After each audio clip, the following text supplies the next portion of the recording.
नमस्कार, जनता टीवी देख रहे हैं आप और मैं हूं आपके साथ रितेश कुमार गौतम। देश में कोरोना के मरीजों के बढ़ने की रफ्तार कम होने का नाम नहीं ले रही। पिछले कई दिनों से लगातार 2.5 लाख से अधिक केस एक दिन में सामने आ रहे हैं।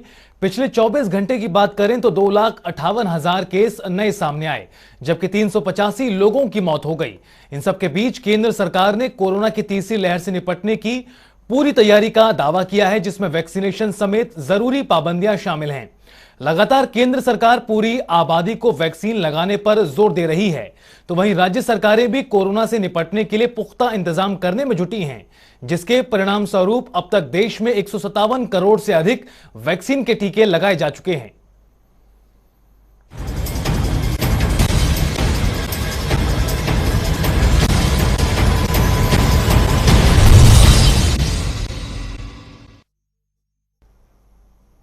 देश में कोरोना के मामलों में तेजी से बढ़ोतरी हो रही है। कोरोना के बढ़ते मामलों के चलते खतरा भी लगातार बढ़ता जा रहा है।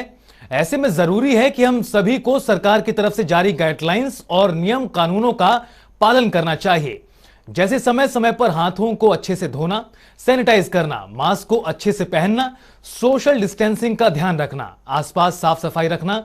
यदि हम सरकार के नियमों का सही से पालन करेंगे तो कोरोना के खिलाफ एक दिन जंग जरूर जीतेंगे।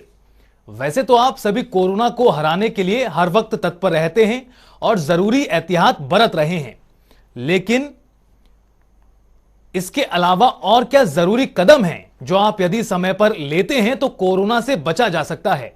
हमारे साथ आपके सवालों का जवाब देने के लिए दिल्ली एम्स के assistant professor doctor Amarinder Singh मल्ही अभी जुड़ने वाले हैं। अगर आपके मन में भी कोरोना को लेकर कोई सवाल है तो अगले आधे घंटे तक डॉक्टर अमरिंदर सिंह से आप अपने मन के सवाल पूछ सकते हैं। तो कोरोना के मामले लगातार देश भर में चिंता का विषय बने हुए हैं। तेजी के साथ मामलों में बढ़ोतरी देखी जा रही है। ऐसे में किस तरह से कोरोना को लेकर सावधानी बरती जाए, और हमारे साथ डॉक्टर अमरिंदर सिंह माली जी जुड़ गए हैं। सर, स्वागत है आपका जनता टीवी पर। मस्ते मस्ते जी। सर, जिस तरह से कोरोना के मामलों में बढ़ोतरी हो रही है, 2.5 लाख से ज्यादा मामले लगातार दर्ज किए जा रहे हैं, लेकिन दिल्ली और मुंबई जैसे शहरों में जो ट्रेंड बीते कुछ दिनों का देखा जा रहा है उसमें यही सामने आया कि मामलों में कहीं ना कहीं गिरावट दर्ज की गई है। बात करें खासतौर पर दिल्ली और मुंबई जैसे शहरों की, सबसे पहले किस तरह से देखें जो मामलों में गिरावट दर्ज की जा रही है? देखो, जो मामलों में गिरावट दिख रही है दिल्ली और मुंबई में खासकर, मैं आपको बताना चाहता हूं, ये एक फेलिशियस आप रिपोर्ट कह सकते हो। रीजन बीइंग कि काफी लोग जो ग्रसित रहते हैं वो माइल्ड इन्फेक्शन वाले होते हैं। इसमें ज्यादातर रनिंग नोज, आपको सोर थ्रोट, फीवर, हेडेक और माइल्जिया वीकनेस रहता है। तो लोग ज्यादातर टेस्ट कराने नहीं पहुंच रहे। ज्यादा टेस्ट ना होने के कारण हमारे पास ये डाटा आ रहा है। आप इसको मल्टीप्लाई कर लो, जितने भी केसेस आ रहे हैं 10 गुना मल्टीप्लाई करो, उतने केसेस होंगे। नो डाउट ये माइल्ड है, बट स्टिल अगर आप मेरे को हॉस्पिटल एडमिशन रेट देखो तो ऑक्सीजन वाले बेड्स का रेट बढ़ा है, वेंटिलेटर्स का रेट बढ़ा है, बट मोर देन 90% अभी भी जो भर्ती हुए हैं हॉस्पिटल में अनवैक्सीनेटेड हैं, जिनको एक डोज लगी है या बिल्कुल दोनों डोजेस नहीं लगी। तो कहने का मतलब ये है कि ये मत सोचो कि केसेस कम आ रहे हैं। इस केसेस का कम आने का मतलब है कि ऑलरेडी केसेस जो टेस्ट हो रहे हैं वो थोड़े कम हो रहे हैं। लोग टेस्ट कराने नहीं पहुंच रहे क्योंकि फ्लू टाइप समझ रहे हैं लोग, इसलिए। जी, यानी डॉक्टर साहब, माना यह जाए जिस तरह से चाहे बात सरकार की हो या फिर आईसीएमआर की ओर से भी हाल ही में कोविड टेस्ट को लेकर एक गाइडलाइन जारी की गई थी। हालांकि जिस तरह से आप ये जानकारी दे रहे हैं कि जो मामलों में कमी आई है उसका एक बड़ा कारण यह भी है कि कोरोना के टेस्ट कम हो रहे हैं, तो क्या समझा जाए कोरोना के टेस्ट को बढ़ाने की जरूरत है जिस तरह से पहले टेस्ट ज्यादा किए जा रहे थे? देखो, जो ज्यादा टेस्ट हो रहे हैं, जहां पर क्या हो रहा है कि अगर सपोज करो एक फैमिली मेंबर उसका टेस्ट होता है तो वो पॉजिटिव आता है, और बाकी सारे पेशेंट्स जो घर पे रह रहे हैं उनके साथ उनको भी वही सिम्टम्स आ रहे हैं, तो उनका फिजिशियन भी उनको ये बता रहा है कि मोस्ट प्रोबेबली इनको भी लक्षण सेम है, कोरोना और ओमिक्रॉन वाले लक्षण है। तो सिर्फ अगर 5 को है घर पे, किसी को इन्फेक्टेड है, तो एक का ही टेस्ट हो रहा है। तो जी आप उसके हिसाब से लगा सकते हो कि डाटा आप 5 गुना या 10 गुना मल्टीप्लाई कर सकते हो जी जितने भी अभी केसेस हमारे को दिख रहे हैं। जी पर हाँ, मैं ये कहना चाहता हूँ कि बढ़ाने की कोई जरूरत नहीं है, आवश्यकता नहीं है। हाँ, जिनको घर पे ओल्ड एज या यंग जो बच्चे हैं, एडोलेसेंट, जो उससे 12 से कम उम्र के, और उनके अडल्ट फैमिली मेंबर को किसी को हो रहा है, सिम्टम्स थोड़े से आ रहे हैं, तो वो अपना टेस्ट जरूर करा के अपने आप को आइसोलेट कर दें कि बच्चों को और बड़ों को ना फैले। टेस्ट कराने की मतलब इतनी ज्यादा बढ़ाने की जरूरत नहीं है, टेस्ट तो हो ही रहे हैं। जी बिल्कुल। तो टेस्ट लगातार हो रहे हैं और जिसी के कारण मामलों में लगातार बढ़ोतरी कहीं ना कहीं देखी जा रही है। 2.5 लाख से ज्यादा मामले भी बीते 24 घंटे में सामने आए। डॉक्टर साहब, हमारे साथ शाहबाद से हमारी पहली दर्शक शिवानी जुड़ गई हैं। शिवानी, स्वागत है आपका जनता टीवी पर। क्या सवाल है आपका? सर, मेरा डॉक्टर साहब से सवाल है कि मेरे को अस्थमा की प्रॉब्लम है और मैं मास्क लगाने में मुझे प्रॉब्लम होती है, पर ऑफिस वगैरह में अगर हम बाहर जाते हैं तो हमें चालान से डरने के लिए मास्क तो लगाना पड़ता है, उस पर उससे मुझे ब्रीथिंग प्रॉब्लम होती है, तो इसके लिए कोई और सब्स्टिट्यूट हो सकता है? देखो, अभी तक जितनी भी स्टडीज हुई हैं मास्क रिलेटेड, चाहे वो ट्रिपल लेयर सर्जिकल मास्क है, N95 मास्क है, K95 है, या K99 है, जहाँ N99 है, उन सभी स्टडीज में देखा गया है अस्थमा वाले पेशेंट हो या नॉर्मल पेशेंट हो, ज्यादा कोई सांस लेने की दिक्कत नहीं आती। फिर भी आपको दिक्कत आ रही है, वो पता होना चाहिए कि कौन से मास्क से आ रही है। अगर N95 से आ रही है तो आप triple layer surgical mask use कर सकते हो। मैं ये नहीं कहूंगा क्लॉथ मास्क यूज करो, ब्रांडेड मास्क यूज करो, बट हाँ, सबसे ज्यादा प्रोटेक्शन आपको K95 ही देता है, N95 ही देता है, और उसके बाद आपको ट्रिपल लेयर सर्जिकल मास्क देता है। अगर आपको N95 में प्रॉब्लम आ रही है तो ट्रिपल लेयर सर्जिकल मास्क तो लगा ही लो, उसमें आपको अस्थमा की कोई प्रॉब्लम नहीं आएगी। जी। और हमारे साथ दिल्ली से मीना जुड़ गई है। मीना, स्वागत है आपका जनता टीवी पर। क्या सवाल है आपका? सर, मैं पूछना चाहती हूँ कि मतलब मुझे थोड़ा सा कोल्ड है और बाकी खांसी वगैरह है, तो मैंने एक बार एंटीजन टेस्ट कराया था, तो मतलब क्या मुझे आरटीपीसीआर टेस्ट करा लेना चाहिए? रैपिड आपका नेगेटिव आया है? आ, जो रैपिड एंटीजन टेस्ट कराया आपने, नेगेटिव आया है? नहीं, नेगेटिव था। नेगेटिव था? डॉक्टर साहब, इनका सवाल यह है कि एंटीजन टेस्ट में रिपोर्ट नेगेटिव आई थी, लेकिन जो लक्षण हैं वो अभी भी दिखाई दे रहे हैं। इस स्थिति में क्या किया जाना चाहिए? बिल्कुल, मैं पहले पिछली इंटरव्यू में भी आपको बोला था, रैपिड एंटीजन टेस्ट सेंसिटिव ज्यादा है। मतलब अगर पॉजिटिव है तो पॉजिटिव 100% है, अगर वो नेगेटिव आ रहा है तो अगर पेशेंट को लक्षण है तो उसका आरटीपीसीआर कराना चाहिए, क्योंकि अगर आपके घर पे फैमिली मेंबर्स भी हैं तो आपको आइसोलेट होना पड़ेगा। रीजन सिंपल है, रैपिड एंटीजन से आपको पक्का अगर नेगेटिव है तो उसको नहीं मान सकते कि आपका बिल्कुल आपको सिम्टम्स अगर आ रहे हैं तो आपको कोरोना नहीं है, ऐसा नहीं जी मान सकते। अगर सिम्टम्स आ रहे हैं, रैपिड एंटीजन से नेगेटिव आया, आपको आरटीपीसीआर या सीबी नेट कराना पड़ेगा। अगर वो पॉजिटिव आता तो आपको आइसोलेट होना पड़ेगा फॉर 5 to 7 days। जी। डॉक्टर साहब, जिस तरह से मामलों में लगातार बढ़ोतरी देखी जा रही, 2.5 लाख से ज्यादा मामले बीते 5 दिनों में सामने आए हैं, क्या समझें कब तक कोरोना की तीसरी लहर पीक पर हो सकती है? कब तक हमें और ज्यादा एहतियात बरतने की जरूरत है? कितना आने वाले समय कितने हफ्ते आने वाले समय संवेदनशील हैं?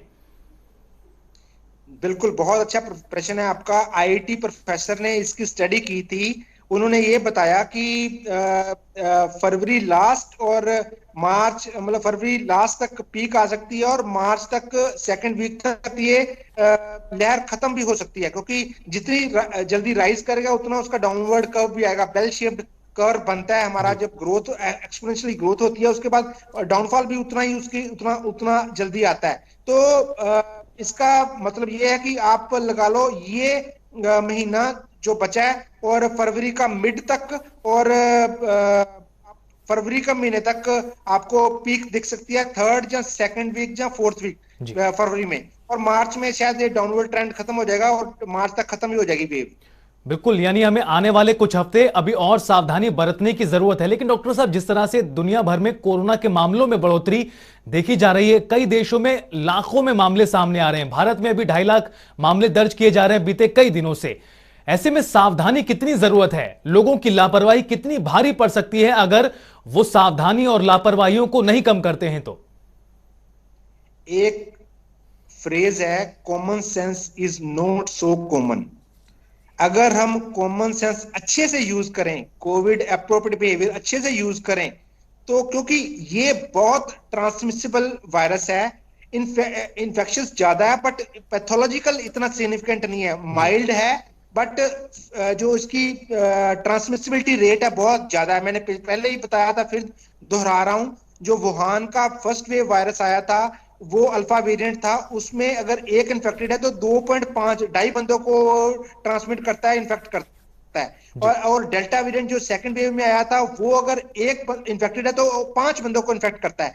जो ओमिक्रॉन जो थर्ड वेव का प्रमुख कारण बन रहा है, वो एक इन्फेक्टेड है तो वो 10 बंदों को इन्फेक्ट कर सकता है। इतना ट्रांसमिसिबल है क्योंकि अपर रेस्पिरेटरी ट्रैक्ट में ये घर करता है, नाक में और ओरोफेरिंक्स में, तो उसी कारण ये ट्रांसमिसिबिलिटी रेट इसका ज्यादा है।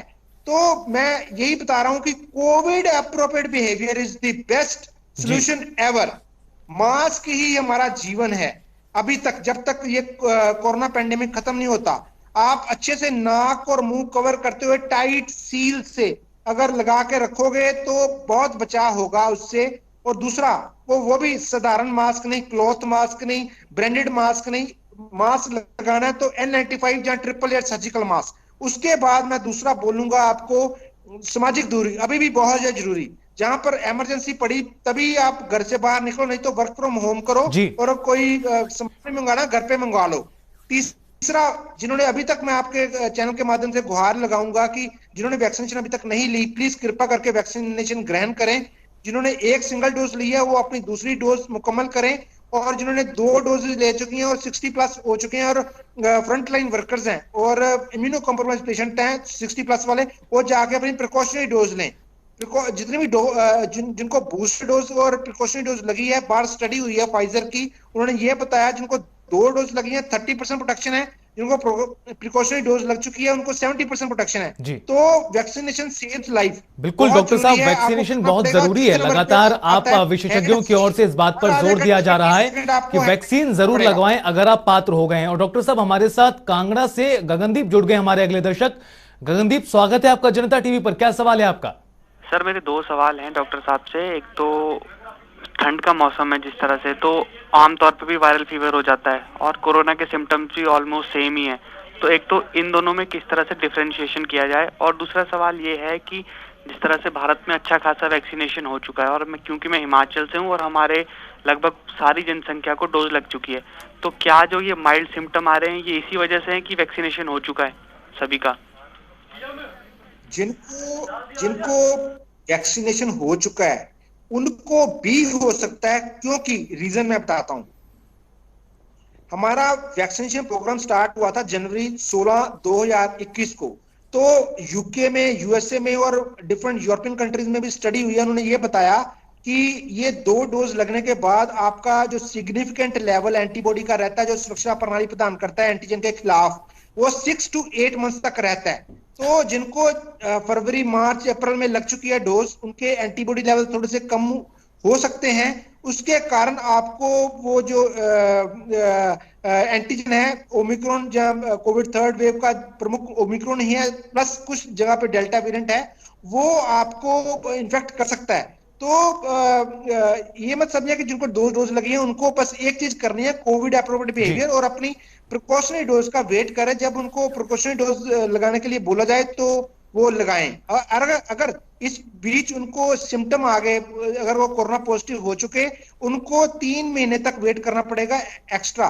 तो 3 महीने बाद उनको प्रिकॉशनरी डोज दी जाएगी। बिल्कुल, वैक्सीनेशन के बावजूद भी लोगों को कोविड एप्रोप्रिएट बिहेवियर का पालन करना जरूरी है ताकि कोरोना से बचा जा सके। और डॉक्टर साहब, हमारे साथ दिल्ली से करण, हमारे अगले दर्शक जुड़ गए। करण, स्वागत है आपका जनता टीवी पर। क्या सवाल है आपका? मैं रिसेंटली कोरोना पेशेंट के कांटेक्ट में आ चुका हूँ। मेरे को मालूम नहीं था कि उनको वो पॉजिटिव हो रखे हैं, बाद में पता चला। तो मेरे को और क्या प्रिकॉशंस लेने चाहिए? देखो, आपको अगले 1-2 दिन आपको देखो, अगर हाई रिस्क, 2 तरह के कॉन्टैक्ट्स होते हैं, हाई रिस्क कॉन्टैक्ट और low risk contact. High risk contact होता है कि आपने उसके साथ बैठ के जहां खाना खा रहे थे, जहां आप चाय पी रहे थे, जहां मास्क आप दोनों ने नहीं लगाया था।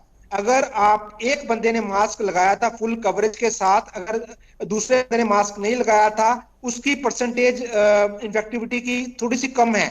अगर आप दोनों ने मास्क नहीं लगाया था तो इन्फेक्टिविटी आपको पहुंच सकती है, वो ज्यादा है, ज्यादा दर है कि आपको ट्रांसमिट कर ले। तो वो डिपेंड करेगा कि आपके ऊपर हाई रिस्क को, अगर आपको लगता है कि आप दोनों ने मास्क नहीं लगाया था, जब आपको पता नहीं था कि वो कोविड पोस्ट हो सकता है, तो आप दोनों का संपर्क हुआ और दोनों ने मास्क नहीं लगाया, तो आपको अगले 48 टू 72 आवर्स तक अच्छे से मास्क लगा के अपने घर पे रह सकते हो और फैमिली के साथ, और सिम्टम्स का वेट करो। अगर एसिम्टोमेटिक है तो फिर कोई डरने वाली बात नहीं है, कुछ नहीं करना जी।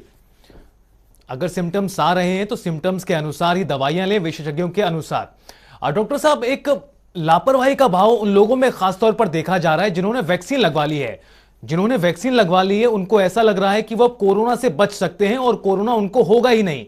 ये लापरवाही का भाव कितना भारी पड़ सकता है देश में? बहुत ही अच्छा प्रश्न पूछा आपने। देखो, आप जब एक डोज लगती है, लोगों को मन में भ्रम फैल जाता है कि वो सुपरमैन और सुपर वुमन बन चुके हैं। जी। ऐसा कुछ नहीं है। अगर एक डोज लगी, उसके बाद सेकंड डोज लगी, सेकंड डोज के 2 हफ्ते बाद आपको significant level of antibody blood में अचीव होता है, जो आपको एंटीजन के खिलाफ सुरक्षा प्रणाली प्रदान करता है। तो 2 डोज मुकम्मल लगने के बाद आपको 2 हफ्ते उसके एक्स्ट्रा, उसके बाद आपको अच्छा एंटीबॉडी लेवल अचीव होगा।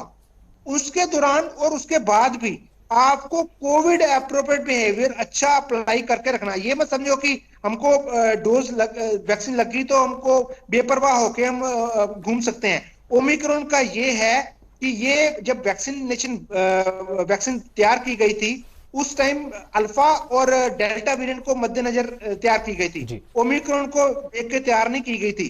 हाँ, जो जिनको दोनों डोज लग चुकी है उसके बावजूद भी लोगों को हो रहा है, आप अगर कोविड अप्रोप्रिएट अच्छे से अप्लाई करके रखते हो तो आपको बचने की संभावना काफी हद तक बढ़ जाती है।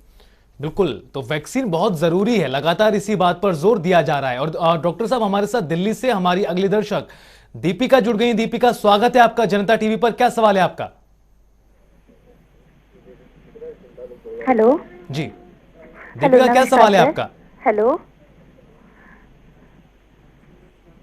हेलो सर जी, मेरी आवाज आ रही है? जी दीपिका।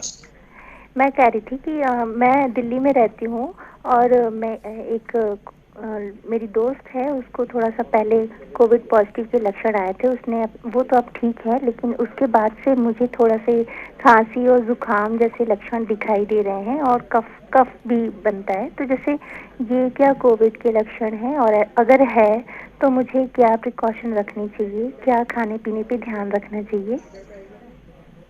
देखो, अगर आपको ये 5 लक्षण, रनिंग नोज, सोर थ्रोट, गला खराब, हेडेक, फीवर, माइल्जियाज, वीकनेस आ रही है, तो आप उनके संपर्क में आए भी हो और ऐसे सिम्टम्स भी आ रहे हैं, तो आपको टेस्ट करा के आइसोलेट हो जाना चाहिए और सिम्टोमेटिक ट्रीटमेंट करनी है। फीवर है तो फीवर की गोली खानी है, और अगर कफ आ रही है, सोर थ्रोट है, तो आपको कफ सिरप लेना है, एंटीहिस्टामिनिक्स लेने हैं और मल्टीविटामिन लेने हैं। That's it. जी डॉक्टर साहब, जिस तरह से, जिस गति के साथ देश भर में कोविड के मामलों में बढ़ोतरी हो रही है, मैं आपसे जानना ही चाहता हूं कि जो रिकवर होने वाले मरीज हैं उनकी संख्या किस तरह से बढ़ रही है? क्या जिस तरह से मामलों में बढ़ोतरी हो रही है उसी अनुसार मरीज रिकवर भी जल्दी हो रहे हैं क्या? एब्सोल्युटली, बिल्कुल सही बोला। देखो, ये इसका प्रोटोटाइप आप देखोगे तो लगभग 7 दिन के अंदर पेशेंट रिकवर कर रहा है। जी। पहले दिन मैं बताता हूं कि पहले दिन आपको थोड़ी सी ठंड लग सकती है, थोड़ा सा वीकनेस महसूस हो सकती है, थोड़े से माइल्जियास हो सकते हैं, थोड़ा सा हेडेक हो सकता है, और दूसरे तीसरे दिन जाके ये हेडेक और थोड़ा बढ़ता है। फिर तीसरे दिन जाके आपको फीवर आता है। फीवर 101 102 तक का लो ग्रेड है, ज्यादा नहीं है। इसमें लॉस ऑफ स्मेल और लॉस ऑफ टेस्ट नहीं देखा जा रहा। और उसके बाद जब फीवर ये रहता है, उसके बाद आपको थोड़ा सा गला खराब हो सकता है और कफ आ सकती है। कफ स्पुटम के साथ आ सकती है, ड्राई कफ नहीं है जो पहली और सेकंड वेव में थी। तो इन ये सभी सिम्टम्स 7 दिन के अंदर अंदर पेशेंट ठीक होकर रिकवर होकर घर भी जा रहे हैं जो हॉस्पिटलाइज हैं, नहीं तो घर पे ही वो रह रहे हैं, घर पे रह के वो ठीक हो रहे हैं, रिकवर हो रहे हैं। जितनी तेजी से केसेस आ रहे हैं उतनी तेजी से वो रिकवर भी कर रहे हैं। बिल्कुल यही देखा भी जा रहा है, जिस तरह से मरीजों की संख्या बढ़ रही है उसी अनुसार रिकवर भी जल्दी हो रहे हैं। और डॉक्टर साहब हमारे साथ गाजियाबाद से तुषार हमारे अगले दर्शक जुड़ गए हैं। तुषार, स्वागत है आपका जनता टीवी पर, क्या सवाल है आपका? नमस्कार सर। जी सर, मेरी आवाज आ रही है आपको? जी तुषार, क्या सवाल है आपका? सर, मेरा ये सवाल है कि बीते 2 दिन से मुझे बुखार है और जुकाम के थोड़े से सिम्टम्स हैं, तो मैं ये जानना चाह रहा हूँ कि ओमिक्रॉन में है इसको सिम्टम्स या नहीं? बुखार कितना है आपको?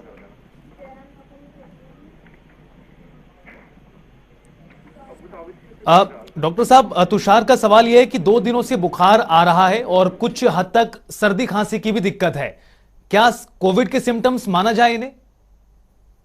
जी जी बिल्कुल बिल्कुल, मैंने पहले ही सवाल में उसका आपको आंसर मिल गया होगा।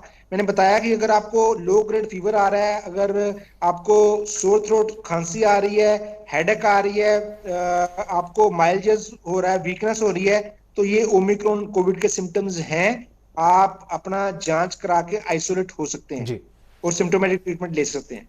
जी डॉक्टर साहब, मेरा एक सवाल आपसे यह भी है कि जिस तरह से देश भर में मामलों में बढ़ोतरी हो रही है, हमने पहले अल्फा देखा, फिर डेल्टा वेरिएंट देखा, अब ओमिक्रॉन वेरिएंट पे हम झेल रहे हैं, देश भर में मामले ओमिक्रॉन वेरिएंट के भी बढ़ रहे हैं।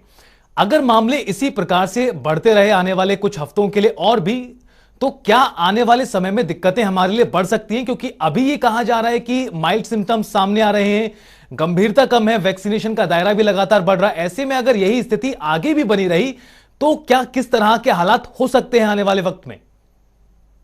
देखो, मैं आपको बताऊंगा, इसका आंसर दूंगा हॉस्पिटल एडमिशन रेट पे। जो फर्स्ट वेव आई थी उसमें हॉस्पिटल एडमिशन रेट था 10%, जो सेकेंड वेव आई उसका हॉस्पिटल एडमिशन रेट था 12% से थोड़ा सा अधिक, जहां 12% तक, और जो थर्ड वेव आई है उसका प्रिडिक्ट कर रहे थे कि लेस देन 1% या 1% तक है।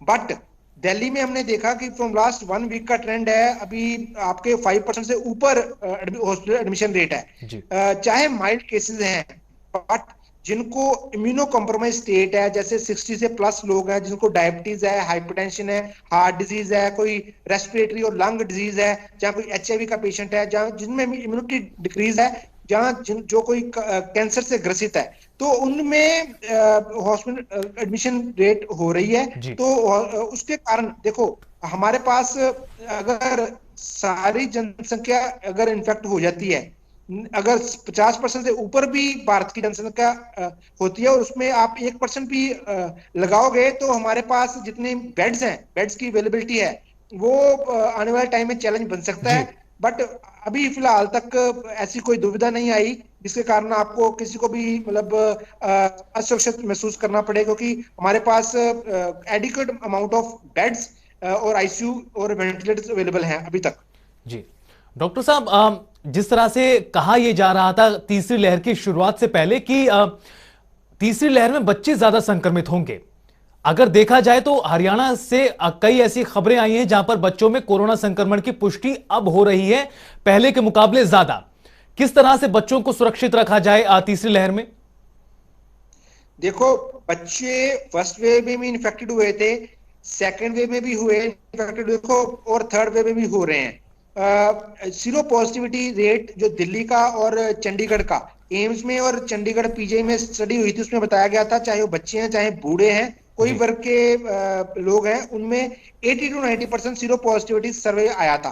क्योंकि बच्चों में इम्यूनिटी अच्छी होती है तो सिम्टम्स कई बार होके निकल जाता, पता भी नहीं चलता, और ज्यादा थोड़ी सी खांसी होती है, थोड़ा फीवर होता है, जहाँ थोड़े से लूज स्टूल्स आते हैं, पतली टट्टी आती है, तो ये वाले सारे लक्षण उनमें मिलते हैं। हाँ, इस बार हरियाणा में ही नहीं, दिल्ली में भी जो पेडियाट्रिक जो बच्चे वाले सिम्टम्स हैं, इस बार वो कोरोना के सिम्टम्स बच्चों में भी दिखने में मिल रहे हैं। तो इसका कहने का मतलब ये है कि बच्चों में भी है, और सावधानी अगर जो आप मेरे से पूछो तो मैं बताऊंगा कि अभी भी बच्चों को स्कूल जाना अभी बिल्कुल है।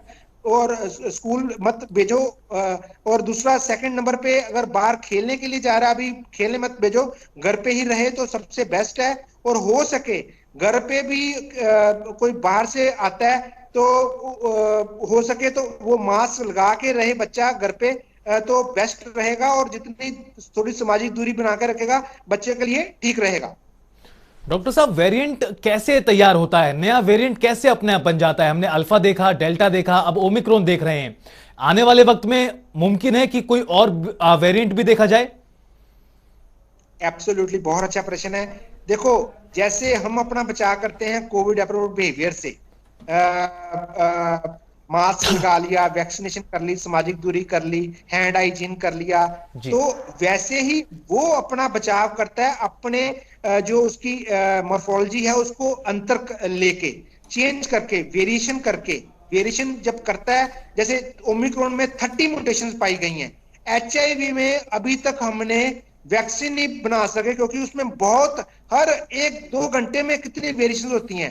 तो ऐसे ही कोरोना का है। कोरोना का अगर आप देखो एक हफ्ते में कितनी वेरिएशन हो जाती हैं, कितनी म्यूटेशन हो जाती हैं। तो उसी कारण ये आने वाले टाइम में भी ये जो ओमिक्रॉन माइल्ड सिम्टम्स वाला है, आने वाले टाइम में कोई वेरिएशन और भी हो सकती है और उसकी म्यूटेशंस और भी बन सकती हैं। तो आने वाले टाइम में हमको कुछ और वेरिएंट भी देखने को मिल सकता है। बट टू टचवुड की ये ऐसा ना हो, क्या पता ये ब्लेसिंग इन डिस्गाइज है और पेंडेमिक आने वाले टाइम में एंडेमिक बन के रह जाए ओमिक्रॉन की वजह से। बिल्कुल डॉक्टर साहब, उम्मीद बेहतरी की ओर ही रखनी चाहिए।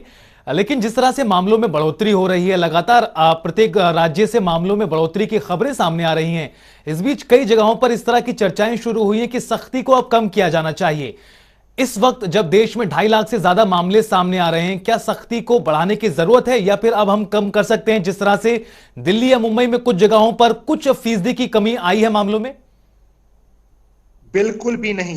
मैंने आपको पहले सवाल में बता दिया था, ये फेलेशियस है। लोग टेस्ट कराने नहीं आ रहे। टेस्ट आपके जो नंबर जैसे BCR के करीब कल शो किया, 19 BCR के 2 दिन में शो कर रहा है दिल्ली का ट्रेंड जो ग्राफ, वो आपको 5 या 10 टाइम मल्टीप्लाई कर दो, उतने केसेस हैं दिल्ली में भी और भारत में भी। अगर 2.5 लाख के करीब आ रहे हो तो 5 या 10 से मल्टीप्लाई कर लो, क्योंकि अभी जो पीक है वो फरवरी में 2nd 3rd वीक में 4th वीक में आ सकता है। और तब तक आपको जो रिस्ट्रिक्शंस हैं वैसे ही रखें जैसे अभी चल रही हैं। अभी इसको और कम करेंगे, लोगों को सामाजिक दूरी आगे पहले बना नहीं रहे और नहीं बनाएंगे। और मैं तो चाहता हूं कि सभी सरकारों को, सभी चीफ मिनिस्टर्स को ये हिदायत देनी चाहिए अपने हेल्थ मिनिस्टर्स को, क्योंकि सब जगह पे जिसने मास्क नहीं लगाया उसको हैवी फीस फाइन पे करना चाहिए, चाहे वो सोशल डिस्टेंसिंग है चाहे मास्क है।